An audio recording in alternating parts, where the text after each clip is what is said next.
Hello and welcome. Today we are going to tackle a question that has fascinated people for, well, forever. It's built empires, it's launched countless careers. What is it that truly makes a great leader?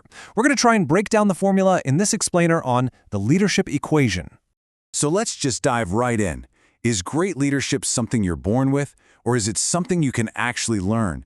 For decades, researchers have been trying to solve this puzzle, and their journey, wow, it reveals a really fascinating evolution in how we think about power, influence, and just plain old inspiration.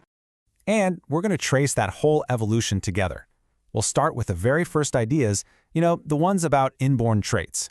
Then we'll move through how researchers started looking at actions and context, and we'll finish up with the modern focus on those truly transformational figures. So let's get started. In the very beginning, the whole study of leadership kind of split into two different camps. This created the first parts of our equation. And really, it was that classic nature versus nurture debate all over again. So on one side, you had trait theory. This theory basically argued that great leaders are just born with the right stuff. These innate qualities that just set them apart. But on the other side, you had behavior theory, which said, nope, it's not about who you are, it's about what you do. Let's look a little closer at that first idea, because it's a big one. Trait theory is often called the great person theory, and for a very long time, it was pretty much the only way people thought about leadership. The core idea here was actually pretty simple. If we could just figure out the specific characteristics that all great leaders have in common, well then we could basically create a checklist for leadership potential. And researchers like Ch2 did exactly that. They put together these lists of traits they thought were absolutely essential. Things like intelligence, lots of energy, self-confidence. You get the picture. But here's the problem. No single list of traits could ever predict success in every situation. I mean, think about it. A leader who's praised for being decisive in a crisis might just seem impulsive during a creative brainstorming session. The context was totally missing. So naturally, the focus started to shift. Researchers began to think, okay, maybe it's not about the person themselves, but about their actions. And this led to the rise of behavior theory, which it changed the game completely. One of the first big studies, by Ch2, identified three really distinct styles. First, you've got the autocratic leader. That's your classic top-down commander. Then there's the laissez-faire leader, who's totally hands-off. Think of that boss who's never around. And finally, the democratic leader, who actually encourages participation.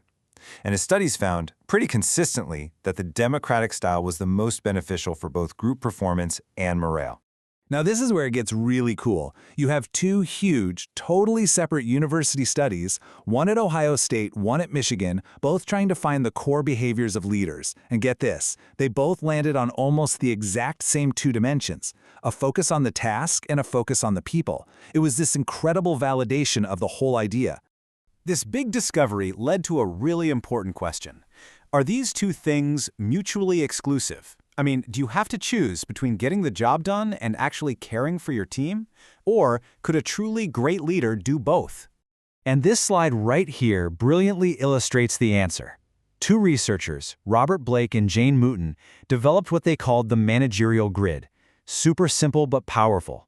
It plots a leader's concern for production on one axis against their concern for people on the other. This grid gave us 5 distinct leadership archetypes. You've got the sweatshop manager, who is all about production and nothing else. Then there's the country club manager, and we've all known one of these. Super nice, everybody's happy, but nothing gets done. The impoverished manager is just completely checked out. But the ideal, the sweet spot, is that fully functioning manager in the top right. They excel at both, and they prove you absolutely can, and probably should, do both. But even this focus on behavior wasn't the whole story. The next major leap in leadership thinking realized something crucial was still missing from the equation, and that was the situation itself. And this is contingency theory. Its core argument is kind of revolutionary in how simple it is. There is no single best style of leadership, period. The most effective approach is contingent on the situation. You could call it the ultimate it depends theory. So, what does it depends actually depend on? Well, contingency theory says effective leadership is this dynamic dance between 3 key things: the leader's own skills, the needs and experience of their followers, and the hard specifics of the situation. For example, a team of veteran software engineers. They don't need the same kind of hands-on guidance as a crew of rookie firefighters at a 5-alarm fire, right? So all of this brings us to our more modern understanding of leadership, which, it focuses a lot less on just managing tasks and way more on inspiring people. This is the world of transformational leadership. A transformational leader doesn't just direct people, they elevate them.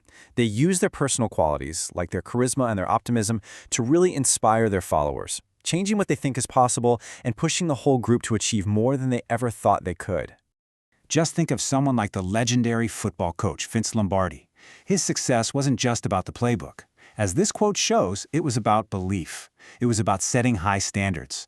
But you see this in the business world too, right? With these visionary leaders who can rally an entire company around some challenging new mission. They literally transform their teams. And the key difference here is between what we call transactional and transformational leadership. See, a transactional leader works on a simple exchange. If you do your job, I'll pay you. It's a transaction. But transformational leaders, they operate on a much deeper level. They build relationships, they tap into their followers' real motivations, and they engage them as whole people, not just employees. And the results really do speak for themselves. The big takeaway here is that this style isn't just some feel-good approach. It has a real, measurable, positive impact. It leads directly to higher motivation, better performance on the job, and a much stronger commitment from everyone in the organization. It creates an environment where people actually want to excel. So, as we've seen, leadership just isn't one simple thing. It's not just your inborn traits or the behaviors you learn, or even picking the right style for the situation. It's this complex and powerful equation that actually combines all of these elements together. And that brings us to the final question for you. When you think about your own life, whether that's at work, at home, or in your community, what are the qualities, the behaviors, and the situational awareness that make up your personal leadership equation?